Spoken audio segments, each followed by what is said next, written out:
Israel volvió a bombardear hoy el sur de Beirut, bastión del movimiento proiraní Hezbollah, y amenazó, por otra parte, a Irán con represalias luego del ataque que ese país llevara adelante con misiles ayer, ignorando los llamados internacionales a la desescalada.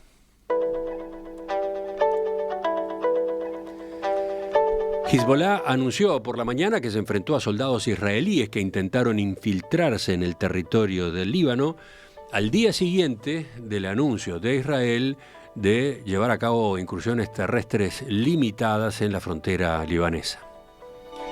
Por su parte, el ejército libanés informó de una breve incursión del ejército israelí en el sur de ese país. Israel y su aliado Estados Unidos amenazaron con responder al ataque que lanzó ayer Irán, que disparó unos 200 misiles contra tierra de Israel, a efectos de vengar el asesinato reciente de los jefes del movimiento Hezbollah y de Hamas. El primer ministro israelí, Benjamín Netanyahu, calificó la operación iraní de ayer de grave error y aseguró que Teherán pagará el precio de la agresión que, según dijo, buscaba matar a miles de civiles.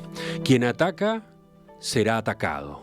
Quien nos ataca será objeto de nuestro ataque, advirtió Netanyahu.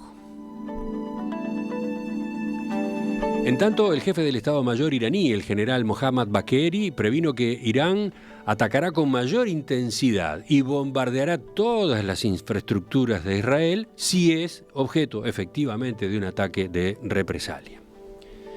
¿Qué pasó ayer? Uno de los días más inquietantes en este cuadro. Bueno, en la operación bautizada Promesa Honesta 2, Irán utilizó por primera vez misiles hipersónicos, según la prensa de ese país. Teherán afirmó que el 90% de los misiles alcanzaron su objetivo. ¿Qué se consigna del otro lado? Bueno, que hubo 2 heridos leves en Israel, eso fue lo que señalaron los servicios de emergencia, y que también había muerto un palestino en Cisjordania ocupada. Según el ejército israelí, un gran número de misiles fueron interceptados por el escudo de hierro que tiene en funcionamiento ese país. Las sirenas de alerta sonaron en todo el territorio y además se dispuso el cierre del espacio aéreo. El Consejo de Seguridad de Naciones Unidas va a reunirse de urgencia hoy para tratar toda esta serie de enfrentamientos, a esta escalada de hostilidades que se viene dando en la región. Pero antes del encuentro, Israel declaró persona no grata al secretario general de Naciones Unidas, Antonio Guterres. ¿Por qué? Por no haber condenado de forma inequívoca el ataque balístico de Irán de este martes. Cualquiera que sea incapaz de condenar de manera inequívoca el ataque odioso de Irán a Israel no merece pisar suelo israelí. Este secretario general está contra Israel, apoya a terroristas, violadores y asesinos, declaró en un comunicado el canciller Israel Katz. Vamos al enfoque de análisis. Estamos para eso en línea con Gustavo Calvo, nuestro analista internacional, integrante de las mesas de análisis internacional aquí en Perspectiva y, por supuesto, director además de La Hora Global aquí en Radio Mundo. Gustavo, ¿cómo andás? ¿Todo bien? Todo bien, Romina. Muchas gracias por la invitación nuevamente y a las órdenes. Bueno, a ver, empecemos por lo de ayer. ¿Era de alguna manera esperable el ataque de ayer de Irán sobre Israel, teniendo en cuenta, los ataques de Israel con los que había asesinado a los jefes del movimiento libanés Hezbollah y de Hamas? En realidad hay varias capas en esta cebolla, ¿no? Es decir, yo estoy definiendo esto que llaman muchos escalada, que es lo que ha pasado básicamente desde el 7 de octubre hasta hoy, como un gran sinceramiento geopolítico y militar de la región. Es decir, de alguna manera, el mundo del Medio Oriente no es lo que era en el 2020. Ha habido una reconfiguración total de las relaciones de poder en la región. Los acuerdos de Abraham dejaron fuera de la ecuación, fuera de los parámetros de análisis a los países del Golfo. Tú habrás apreciado que no intervienen para nada en este tipo de acciones. Y quedaba solo frente a Israel como enemigo visible lo que se llama muchos el eje de la resistencia, una especie de entelequia militar y política elaborada por Teherán, pero llevada adelante por el general Soleimani, aquel que fuera muerto en Bagdad por Estados Unidos, un gran estratega militar y político también, aunque muchos no lo veían solo desde el punto de vista militar, que logró unir los objetivos o las cosmovisiones de un Hamas, que es sunita, no tiene la misma confesión religiosa que los iraníes, a los hutíes en Yemen, a milicias en el sur de Siria, a milicias en el norte de Cisjordania y el propio Hezbollah en el sur del Líbano. Es decir, toda esta entelequia política llamada Eje de la Resistencia estaba siempre recibiendo o enviando algún tipo de pequeños misiles, pequeños ataques que eran más que nada testimoniales, pero bueno, ahora el 7 de octubre ha abierto la caja de Pandora. Israel tomó una serie de decisiones ese mismo 7 de octubre, las dijimos en algún momento en una mesa, es decir, Israel llegó a algunas conclusiones básicas para su futuro. Número uno, no era viable en este momento ni a corto plazo la solución de dos estados, por lo tanto, el pueblo palestino es un enemigo reconocido por Israel. En segundo lugar, ni Hamas, ni Hezbollah, ni los hutíes, ni Irán, ni Siria, ni Irak, es decir, todo el corredor que va del Pérsico al Mediterráneo, que tiene la influencia iraní, va a descansar hasta que Israel sea borrada del mapa. Por lo tanto, Israel debe operar militarmente como una cuestión existencial. Ese es el discurso de Jerusalén, el discurso de Netanyahu. Por supuesto que hay algunas otras capas de la cebolla, pero dentro de todo ese menú, obviamente que los enfrentamientos directos iban a empezar a darse en algún momento. Hasta hace una semana o hace 10 días, Hezbollah figuraba como una gran incógnita, con cerca de 80.000 hombres, más de 120.000 cohetes, algunos hablaban de 150.000, como una especie de gran fuerza militar que no se utilizaba y se dejaba solo para ser utilizada a último momento. Bueno, Israel, merced a su gran trabajo de inteligencia, hay que reconocerles eso, evaluó el poderío real de Hezbollah, que para muchos está descubriéndose como mucho menor a lo previsto, y vio que era un enemigo que podía manejar con su superioridad militar y tecnológica en el área, e Irán también es un enemigo que a mediano plazo Israel cree que puede enfrentar con cierto éxito. Israel tiene una agenda, la va a llevar a cabo, el único apoyo que necesita ya lo tiene. Es algo que Estados Unidos llama socio estratégico o sociedad estratégica, y es en definitiva el único bastón que necesita Israel para seguir adelante. Pero ahí, a ver, vos estás poniendo foco en la agenda, digamos, de Israel y lo que Israel necesita, y yo preguntaba por el otro lado, ¿no? A ver, Irán, ¿era esperable lo que hizo? ¿Era, entre comillas, esperable de alguna forma la respuesta que dio ayer y la forma en la que atacó Israel, teniendo en cuenta estos antecedentes de la forma que venía atacando Israel y sobre todo yendo a estas personas tan relevantes, ¿no? Estamos hablando de las máximas cúpulas, nada más y nada menos que de Hezbollah y de Hamas. Es que Irán no marca la agenda, es decir, ahora está jugando obligado. Justamente los pasos que ha seguido adelante Israel ameritaban y obligaban a una respuesta, porque también el régimen de Teherán necesita una credibilidad interna, no solo interna, sino que necesita una credibilidad del propio Hezbollah, de los hutíes, de los propios integrantes que quedan de Hamas. Es decir, sus aliados tienen que ver que Irán tiene algún poderío que presentar frente a Israel. Irán, de alguna manera, tenía que realizar algún tipo de ataques, va a repetir algunos ataques, pero me parece que no van a estar a la altura desde el punto de vista militar, por lo que he consultado, de lo que podría ponerle un freno a Israel. Yo lo que auguro, digamos, es que esto se va a profundizar. Israel puso un pie en el sur del Líbano, no va a haber una invasión, me parece a mí. La gente a la que he consultado me habla de que lo que se pretende es tener una especie de zona desmilitarizada al sur del río Litani, tener una especie de colchón de seguridad, y Irán va a seguir tratando de alimentar el fuego, tratando de que de alguna manera todo su eje de la resistencia, todos esos países sobre los que tiene influencia, se alcen en armas de alguna manera contra Israel. Por ahora lo que estamos viendo, la evidencia que estamos viendo desde el punto de vista militar y también político, es que Israel no tiene muchos frenos, es decir, no tiene algo que lo desmotive. Es cierto que esta aventura militar israelí no es lo mismo que Gaza, ¿no? Estamos hablando de 2 millones de kilómetros cuadrados, 2.000 kilómetros cuadrados, en lugar de 360 en Gaza. Estamos hablando de una aventura militar donde no puede, como en el caso de Gaza, cortar suministros porque los gazatíes estaban entre el mar, Egipto e Israel. Digamos, acá estamos viendo que las zonas de suministro implican las 2/3 partes de Siria, Irak, Irán, el sur del Líbano. Es decir, es muy difícil que pueda acorralar a Hezbollah como acorraló a los gazatíes.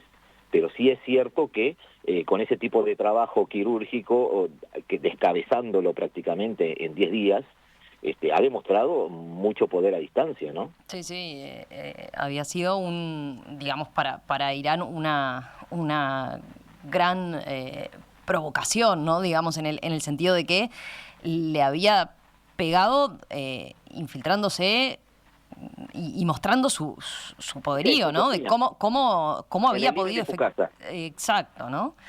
Entonces, contestando tu pregunta, Irán está obligado a hacer esto.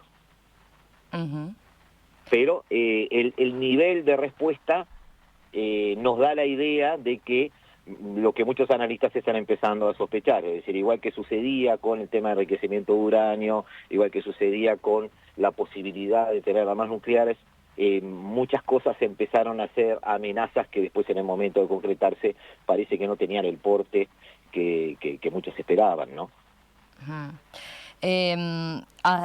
Mencionabas al pasar, ¿no? Ayer Israel contó con el apoyo de su aliado, ¿no? De Estados Unidos ante el ataque de Irán. Hoy volvió a bombardear el sur de Beirut y amenazó y fue enfático en que va a responder el ataque de Irán de ayer, ¿verdad? ¿Qué es lo esperable que Israel haga en el sentido de, bueno, algo inmediato, algo más a mediano plazo? ¿Qué tipo de ataque puede llevar a cabo?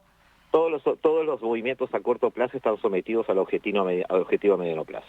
En junio, el ministro de Relaciones Exteriores israelí decía que, habida cuenta de que Israel estaba rodeada por enemigos pertenecientes a esa cosmovisión o sistema iraní de influencia, Israel estaba preparada para una guerra total con sus vecinos, llámese Líbano, llámese Siria, llámese Irak y llámese parte de Irán. De alguna manera Israel está con la cabeza en ese objetivo, es decir, tiene una superioridad militar, Estados Unidos va a ser el primero que va a ayudar a mantenerla, está dispuesto no a penetrar en territorios ajenos, pero sí a crear zonas o colchones o zonas demilitarizadas donde pueda de alguna manera proteger a sus ciudadanos en esas áreas. Bueno, allá ya anunció un refuerzo importante, ¿no? De efectivos y de material bélico para esa zona, ¿no? Sí, claro, pero además hay otro tema que tú recién dabas la noticia de que el Consejo de Seguridad podría reunirse con esto en Naciones Unidas. Sí. Seguramente Estados Unidos vetará eso, o lo que pueda salir de allí. Estados Unidos no el encuentro en sí, sino lo que surja de... Exactamente. Estados Unidos tiene la decisión de apoyar esto porque tengamos en cuenta también algunos matices. No estamos hablando ahora de enfrentar a gazatíes que tenían un Hamás integrado en su sociedad, sino que estamos hablando de una organización militar de gran porte como Hezbollah, reconocida ampliamente en todo el mundo como terrorista. Es decir, me parece que van a ser muchos menos las condenas políticas que reciba Israel en cuanto a su operación con Hezbollah. Muchos incluso respirarán tranquilos cercanos al Medio Oriente. Ahora, hay temas internos que también juegan en todos. El propio Joe Biden ha declarado en estos días, y bueno, Anthony Blinken ayer también, su apoyo a Israel, pero recordemos que las 2/3 partes del Partido Demócrata sienten siempre empatía en una visión progresista por el destino del pueblo palestino. Es decir, hay dentro del Partido Demócrata algunos debates internos que están empezando a hacerse surgir. En Israel, a pesar de que todos veíamos un Netanyahu débil, que podría incluso caer, según algunos, demuestra lo que ha demostrado la historia siempre. En épocas de guerra, los gobernantes no se sustituyen, y nada mejor para Netanyahu que esta guerra se extienda y se vuelva regional. No tendrá entonces que responder a ningún juzgado, no tendrá entonces que reclamar en ninguna oposición en el Parlamento, y no tendrá entonces que enfrentar ningún desafío a su poder en este momento, un poco lo que le pasa a Putin, ¿no? Es decir, este es un momento donde Netanyahu se siente fuerte, se siente en su zona de confort.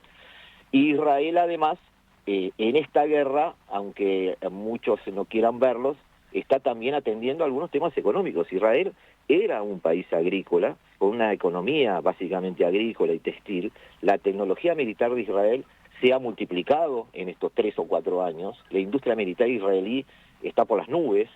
El acuerdo que tenía de gas y petróleo sobre las extracciones al sur del Líbano y el mar territorial del Líbano ha caído, por lo tanto Israel seguramente si analiza la posibilidad de una ocupación militar del sur del Líbano, hará uso también de esas prerrogativas que le da el hecho de dominar la zona, desde el punto de vista económico también. Es decir, hay muchas capas de esta cebolla que no se están viendo, pero que están jugando en las decisiones de los actores.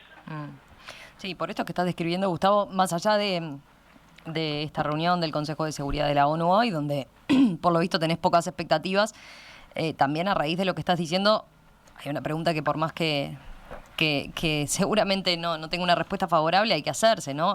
¿Hay alguna posibilidad de paz en este contexto? ¿Hay alguien que pueda llegar a negociar en este conflicto? Volvemos a lo mismo que resultaba antipático decir con Gaza.